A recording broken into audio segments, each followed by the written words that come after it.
le journal.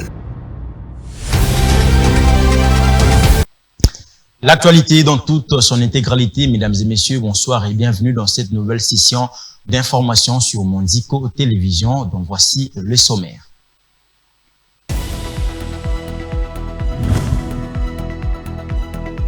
Après la signature du nouveau partenariat gagnant-gagnant entre la Chine et la RDC, Félix Tshisekedi Tshilombo a visité le siège de la firme internationale Huawei. Résultat, le président directeur général du Huawei a signé un protocole d'accord avec la RDC en vue de la numérisation de plusieurs secteurs. La tension s'amplifie entre Ensemble pour la République et l'UDPS autour des accusations de tribalisme portées contre Moïse Katumbi par Augustin Kabouya, secrétaire général de l'UDPS. À son tour, le secrétaire général d'Ensemble, Dieudonné Bolenge Tengue, a dénoncé l'attitude du parti présidentiel.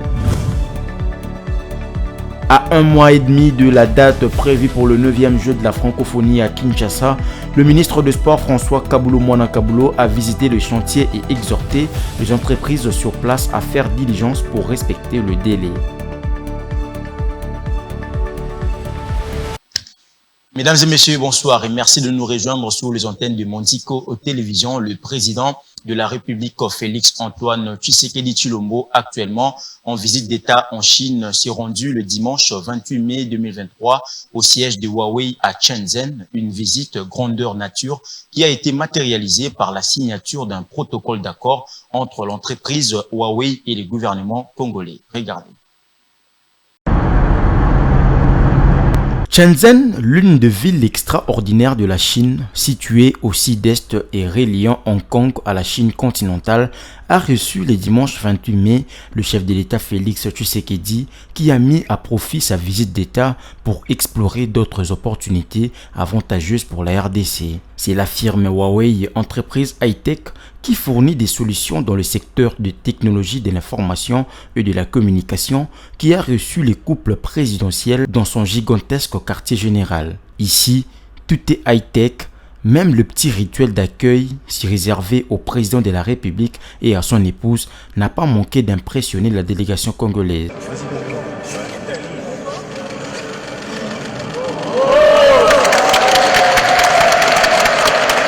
Profitant de la présence du chef de l'État congolais en Chine, le chairman de Huawei a fait le déballage de toute une panoplie de gammes et services numériques capables d'offrir à la République démocratique du Congo une autre dimension de développement dans tous les secteurs. Les géants chinois de la technologie veulent accompagner le chef de l'État Félix Tshisekedi dans sa politique de numériser les institutions pour être au diapason mondial et surtout conduire la RDC vers un développement basé sur la digitalisation dans tous les secteurs porteurs de croissance. Cette visite grandeur nature, effectuée par la délégation congolaise, sera matérialisée par la signature d'un protocole d'accord entre l'entreprise Huawei et le gouvernement congolais à travers le ministère du numérique. Une entente qui vise à renforcer la coopération dans le domaine de la digitalisation des services gouvernementaux, des entreprises publiques et de l'énergie verte.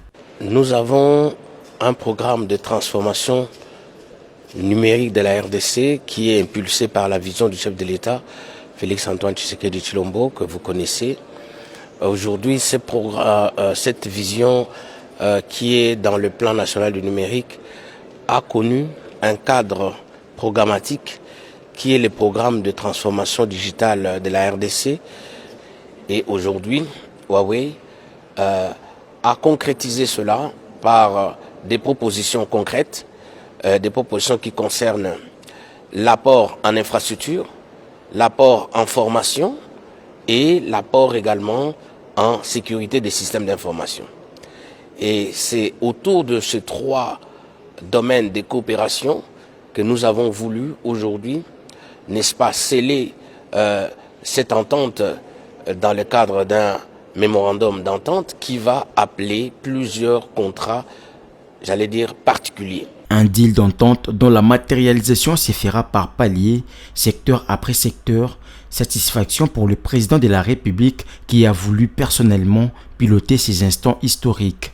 Grâce à ce partenariat, nous allons pouvoir développer des domaines, ici je parle de ceux qui m'intéressent le plus, des domaines tels que l'éducation, tels que l'énergie, tels que la téléphonie mobile, mais également des domaines qui touchent à la finance et qui vont avoir un impact très important sur le produit intérieur brut. Par ailleurs, Huawei est en partenariat avec des organisations non gouvernementales et sans but lucratif telles que la Fondation Denis Nyakiro Tshisekedi pour promouvoir l'éducation de la jeunesse locale et accompagner le développement de futurs talents du pays. Le vice-premier ministre en charge de l'économie nationale, Vital Kamerhe, a séjourné une fois de plus en Zambie, et ce, dans le cadre du suivi de la mise en œuvre de mesures gouvernementales face à la crise des farines de maïs que connaît les provinces du Grand Katanga et du Grand Kasaï. Le détail dans cet élément. Face à la crise de farine de maïs qui sévit dans le Grand Katanga et le Grand Kasaï, Vital Kamerhe s'est encore rendu en Zambie en vue de rendre effective la reprise de l'importation du maïs par la Zambie selon un communiqué officiel. Ces mêmes communiqués soulignent que des mesures additives ont été ajoutées à l'accord signé le 6 mai dernier entre la République démocratique du Congo et la Zambie.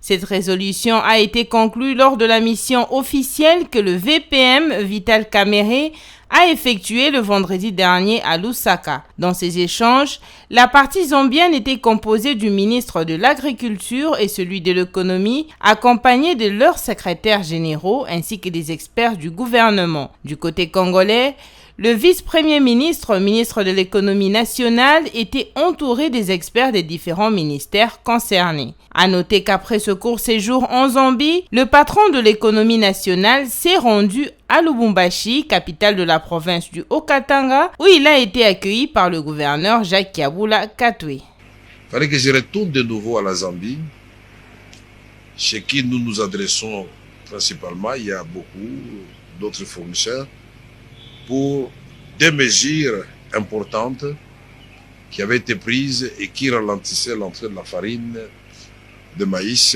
et des grains de maïs ici. Il s'agissait des droits de transit et d'arrêt d'exportation vers les Grands Katanga, vers la République démocratique du Congo.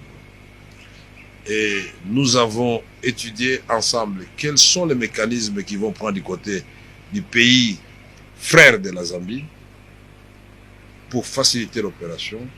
Qu'est-ce que nous devons prendre comme mesure du côté de la République démocratique du Congo? Aux Katangaises et aux Katangais, ne croyez pas que nous sommes dans une optique de maintenir l'importation comme solution à nos problèmes. Notre focus, c'est sur la production.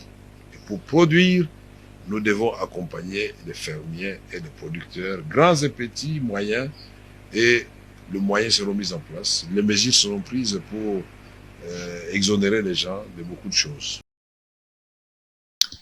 Parlons politique à présent. Le regroupement politique dénommé la Coalition des démocrates, code en sigle, dont l'autorité morale est Jean-Lucien Boussa, a effectué le lancement de ses activités politiques dans le cadre de son appartenance à l'Union sacrée de la nation qui milite pour la réélection de Félix Tshisekedi en décembre 2023. Regardez. La cérémonie de séjour, destinée à faire connaître au peuple congolais la nouvelle configuration de la CODE, ainsi que les ambitions qu'affiche désormais notre regroupement politique, est la conclusion d'un travail minutieux de construction d'une équipe forte, constituée de femmes et des hommes déterminés à conquérir et à exercer le pouvoir par la voie démocratique.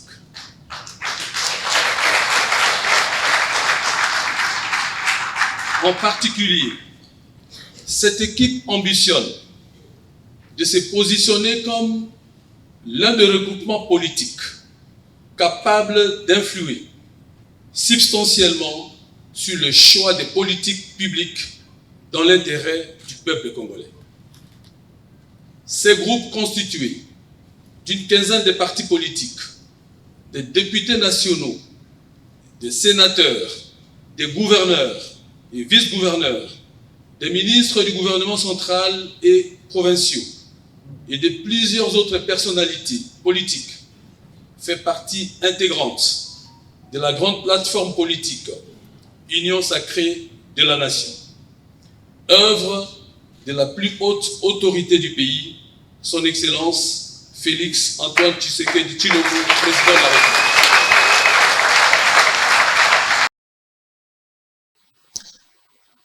Restons toujours dans le même ordre d'idées, le regroupement politique Alliance et Action pour l'État des droits, AE en sigle, a procédé le week-end dernier à la préparation du comité électoral composé de toutes les femmes du parti allié du regroupement. Cette activité qui intervient après le comité de jeunes a connu la présence de l'autorité morale du regroupement AE, Laurent Batoumona, et de plusieurs leaders de formations politiques comme l'Union populaire africaine, UPA, représentée par son autorité morale, Madame la professeure d'université, Madame Nyange Ndambo. Regardez. À quelques mois de la date des élections, les choses se précisent et se définissent dans les états-majors politiques quant aux objectifs choisis et stratégies à prendre. Ça a été le cas ce samedi 27 mai 2023 dans la grande salle à Notre-Dame de Fatima, commune de la Gombe, pour la méga plateforme électorale Alliance et Action pour l'État de droit, AE en sigle, regroupement de l'Union sacrée de la nation qui consolide les structures des partis membres autour des directives communes et initiatives concertées, cela afin de capitaliser toutes ses forces pour une réélection certaine de Félix Tshisekedi lors de la présidentielle de décembre 2023. Dans la partie de Bisso, Oyo, Moko Azali pour représenter Awa. La partie Ango, Esani Ae Azala. Les leaders et chefs de file des partis alliés dans l'Alliance et Action pour l'État de droit AE ont répondu à l'invitation de l'autorité morale du regroupement, à savoir Laurent Batoumona, avec lequel des stratégies et projets ont été présentés en vue de particulièrement rallier toutes les femmes des différentes formations politiques de l'AE dans la même direction et les mêmes convergences citoyennes utiles aux intérêts électoraux de la plateforme qui entend obtenir le plus d'élus aux 4 niveaux des scrutins électoraux. Il est vrai que nous recherchons aussi d'avoir beaucoup de parlementaires, comme députés nationaux, députés provinciaux, conseils communaux, qui seront les porte-parole de chaque territoire, commune, chef électoral. Et nous avons demandé que des mamans, comme elles ont toujours été fidèles, pouvoir cadrer les 4 points de la République, que nous ayons un maximum, non seulement du nombre de ces mouvements à travers les différents partis politiques, mais aussi d'avoir des élus qui sont les chevaux gagnants, que nous avons appelés des jokers. Parmi les grands partis sur lesquels l'Alliance et l'Action pour l'État de droit AE peut compter pour mener à bien ses objectifs, l'Union populaire africaine UPA, dont l'autorité morale, Madame la professeure d'université Marie Nyange Ndambo, et son président national, le professeur Théophane Boukele, ont communié avec leurs alliés dans cette dynamique électorale qui va rassembler toutes les ligues de femmes des partis du regroupement. Avec le travail qui est en train de se faire, nous sommes en train d'avancer lentement mais sûrement vers une victoire certaine pour le président de la République, Antoine Félix Tshisekedi Tshilombo. Non, c'est une deuxième rencontre mais qui porte essentiellement sur les femmes leaders. Parce qu'il n'est pas possible de faire la politique sans la femme. La femme représente 52% de la population. Toute personne ambitieuse de gagner les élections doit compter avec les femmes. C'est comme ça que cette rencontre a réuni les différentes femmes leaders de notre République. Une chose est certaine, l'Alliance et l'Action pour l'État de droit AE est un atout évident pour l'obtention d'un second mandat au président de la République Félix Tshisekedi, avec la conjonction de toutes les prestigieuses personnalités et figures remarquables qui la composent et va récolter sans aucun doute une solide majorité parlementaire.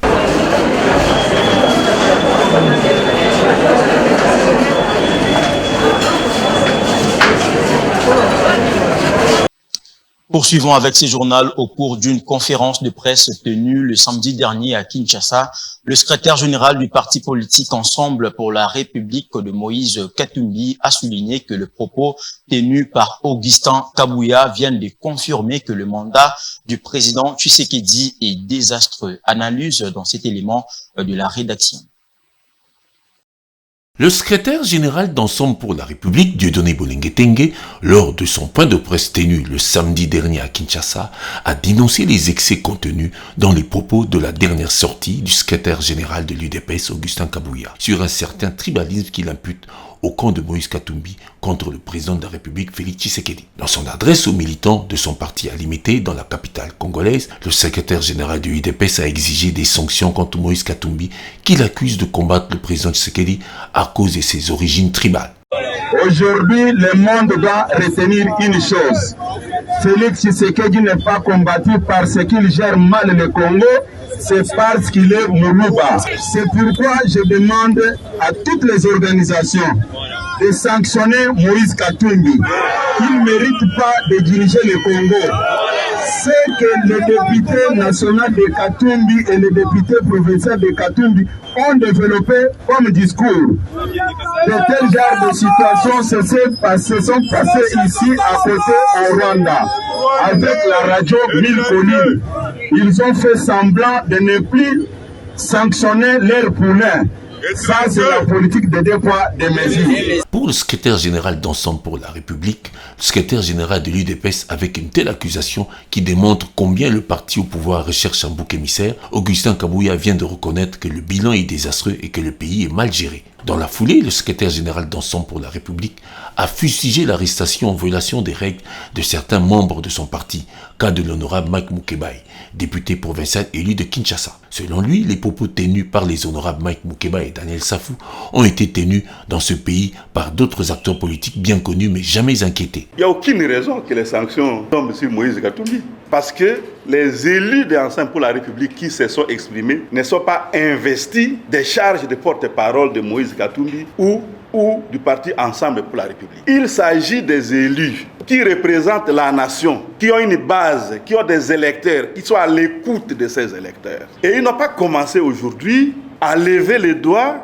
sur ce qui ne va pas. La tendance aujourd'hui dans notre pays, c'est de considérer que celui qui a posé des actes de tribalisme n'est pas tribaliste, mais c'est celui qui l'a indexé. On disait que ce que vous faites est mauvais, c'est celui-là qu'on a tendance à présenter comme les tribalistes. Parlons même de l'arrestation de Mike Mukebai.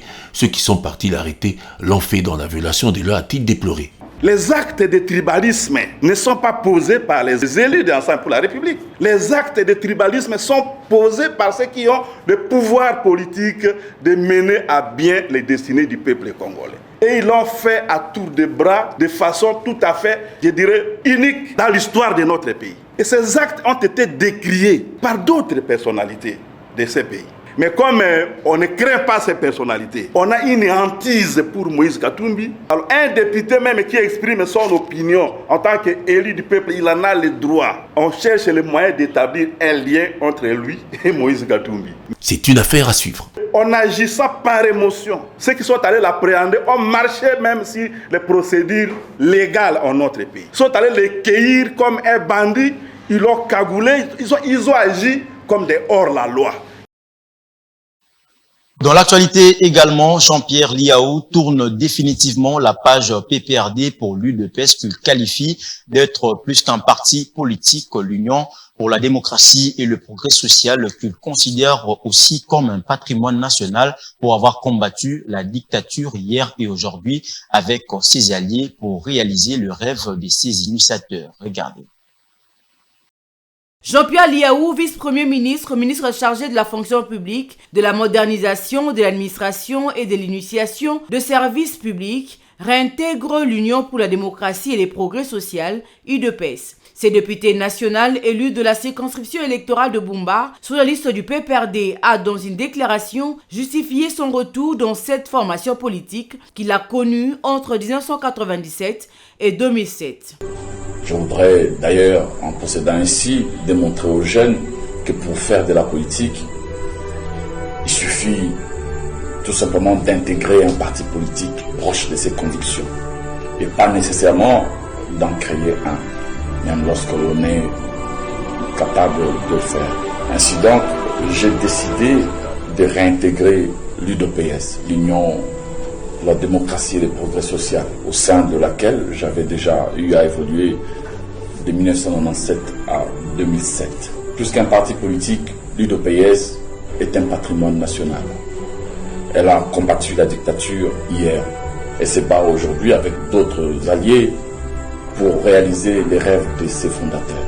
Bâtir un état de droit où chaque citoyen, quel que soit son rang social, est considéré et respecté. Une république où il n'y a pas d'un côté des privilégiés et des intouchables et de l'autre côté des moins que rien et des sans droit. Une république où règne l'égalité des chances, la justice et le progrès social pour tous. Je vous demande de faire comme moi. Si vous voulez soutenir directement notre champion, Félix Antoine Tshisekedi Tshilombo, ruez-vous vers les cellules de base de l'UDPS et enregistrez-vous désormais comme membre à part entière. Ici à Kinshasa, dans les Grands Équateurs, dans les Grands Katanga, dans les Grands Kivu, dans les Grands Oriental, les Grands Kasaï, les Grands Bandundu, le Congo central. Levez-vous et marchons la main dans la main jusqu'à la victoire finale. Actuellement, il espère jouer un rôle important au sein de ses partis présidentiels.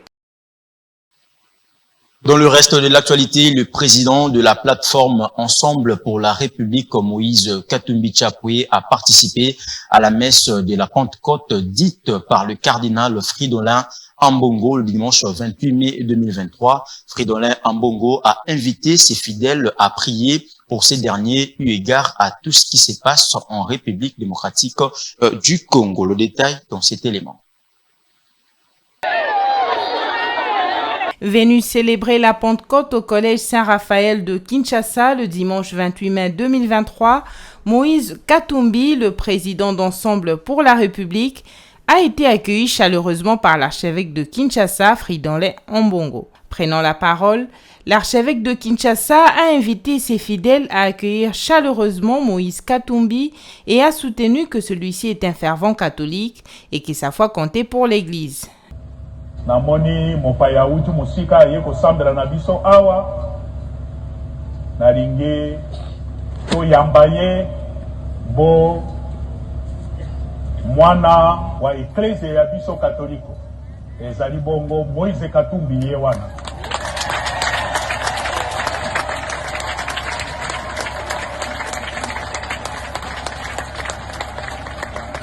nalingi kopesa ye merci.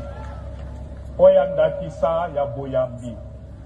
le remercie pour son témoignage de foi, sa foi catholique. Et ça compte pour nous. Ozali mon Christo catholico, mon salatani ozali kosala, la kisa bipai biso ozali te ozali mon Christo catholique. Juste après la messe de célébration de la Pentecôte, Moïse Katumbi a effectué une visite de réconfort respectivement auprès des familles de Feu Rossi Mukendi et Thérèse Kapangala, décédées suite aux répressions de la police avant l'élection présidentielle de décembre 2018. Un mot de sport dans ce journal à l'occasion de sa visite le week-end dernier sur les différents chantiers des travaux de construction des infrastructures devant abriter le 9e jeu de la francophonie. Le ministre des Sports et Loisirs, François Kadolo Mwanakabulo, a tenu à rassurer les Congolais de la volonté du gouvernement qui tient à honorer ses engagements. Suivez le détail dans cet élément. Après avoir visité le stadium basketball des Martyrs et quelques sites qui l'entourent, le ministre des Sports, François Kaboulou Mwanakabulo, a demandé aux entreprises en contrat avec l'État congolais à retrousser les manches afin de respecter le temps qui n'est vraiment pas favorable pour la RDC. Compte à rebours a commencé. S'il vous plaît, nous sommes pratiquement le 1er juin. On court derrière la montre. On n'a plus de temps à perdre. Il faut absolument que toutes les sociétés qui ont souscrit avec la RDC puissent redoubler l'effort. Et le président Félix Tshisekedi a insisté sur le fait que la société qui estime qu'on doit redoubler l'équipe, on va le faire. S'il faut tripler ou quadrupler, on va le faire. parce qu'il nous reste exactement 2 mois.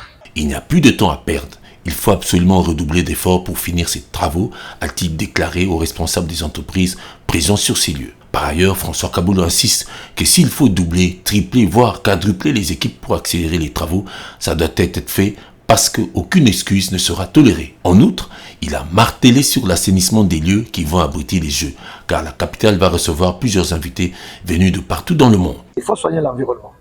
Tous ces visiteurs-là qui vont venir, ils sont nombreux. On doit commencer petit à petit à nettoyer les stades. La propriété va revenir pour que les jours J, tout soit prêt. Pour rappel, les 2 gymnases en construction ont atteint le niveau de finissage et attendent la pose des sièges. Toutefois, il reste encore des travaux à faire sur le site du stade Tata Raphaël notamment. L'actualité, c'est aussi en dehors de nos frontières présidentielles en Turquie. Le président sortant Recep Tayyip Erdogan, réélu pour 5 ans à la tête du pays. Son rival, le candidat social-démocrate, n'a recueilli que 47,84% des voix. Le président de la République démocratique du Congo, Félix Tshisekedi, a félicité le lundi 29 mai 2023 son homologue turc pour sa réélection. Les 2 chefs d'État entendent renforcer les relations bilatérales entre leurs 2 nations. Suivez. Félix Tshisekedi a félicité Recep Tayyip Erdogan pour sa réélection. Il recueille 52,1% de suffrages contre 47,9% pour son adversaire Kemal Kılıçdaroğlu au second tour de la présidentielle en Turquie. Les 2 chefs d'État entendent renforcer les relations bilatérales entre leurs 2 nations et travaillent ensemble pour consolider la paix, la sécurité et la stabilité dans le monde, affirme la présidence congolaise. Les cofondateurs du Parti de la Justice et du Développement AKP restent en poste pour 5 années encore. Kinshasa et Ankara ont renforcé leur rapport depuis l'arrivée de Félix Tshisekedi au pouvoir. Le chef de l'État congolais avait effectué en 2022 une visite officielle à Ankara.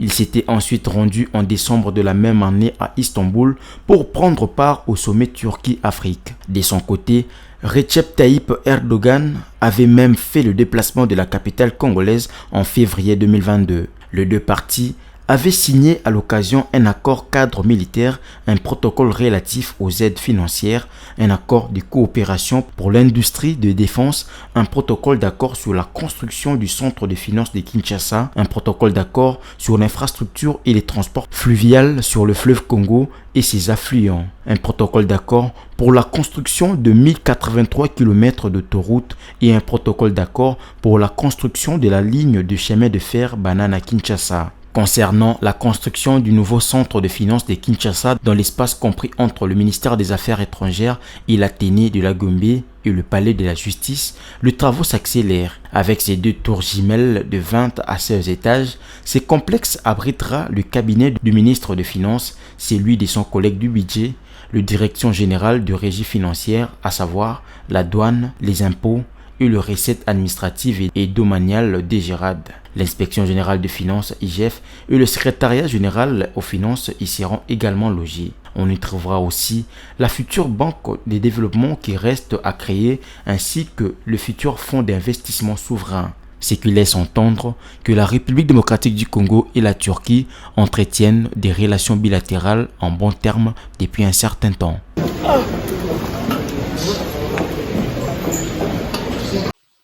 Les engagements du gouvernement et de la Commission électorale nationale indépendante CENI face au défi d'organiser les élections dans le délai constitutionnel avec une opposition de plus en plus sceptique, la relance du partenariat gagnant-gagnant entre la RDC et la Chine, les accusations de tribalisme entre l'UDPS et Ensemble pour la République. Voilà en résumé l'essentiel de la revue de presse. Suivez.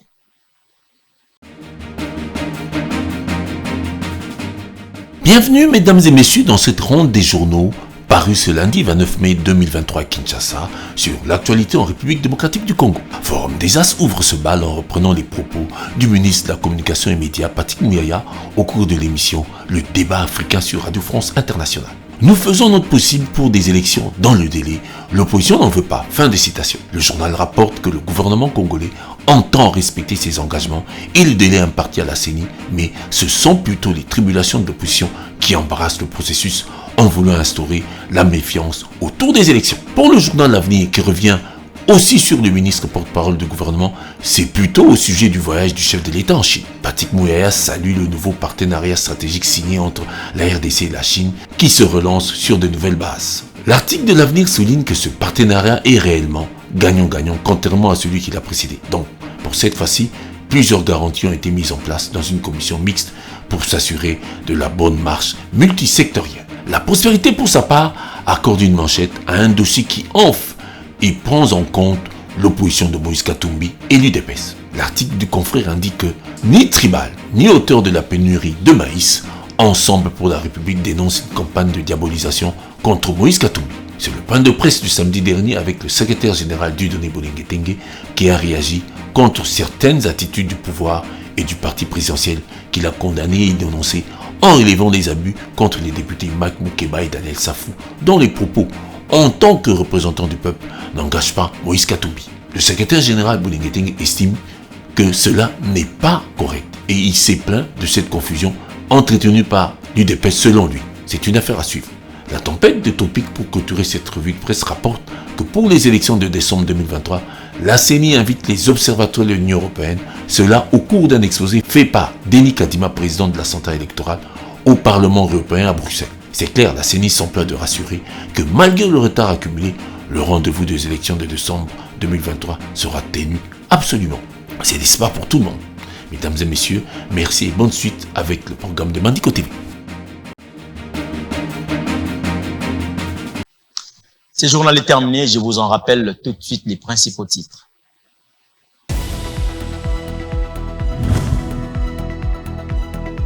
Après la signature du nouveau partenariat gagnant-gagnant entre la Chine et la RDC, Félix Tshisekedi Tshilombo a visité le siège de la firme internationale Huawei. Résultat, le président directeur général du Huawei a signé un protocole d'accord avec la RDC en vue de la numérisation de plusieurs secteurs. La tension s'amplifie entre Ensemble pour la République et l'UDPS autour des accusations de tribalisme portées contre Moïse Katumbi par Augustin Kabouya, secrétaire général de l'UDPS. À son tour, le secrétaire général d'Ensemble, Dieudonné Bolenge-Tengue, a dénoncé l'attitude du parti présidentiel. À un mois et demi de la date prévue pour le 9e jeu de la francophonie à Kinshasa, le ministre de Sport François Kaboulo Mwana Kaboulo a visité le chantier et exhorté les entreprises sur place à faire diligence pour respecter le délai. Ainsi s'achève cette grande édition du journal sur Mondiko aux télévisions. Restez branchés car l'actualité reste en continu. Au revoir.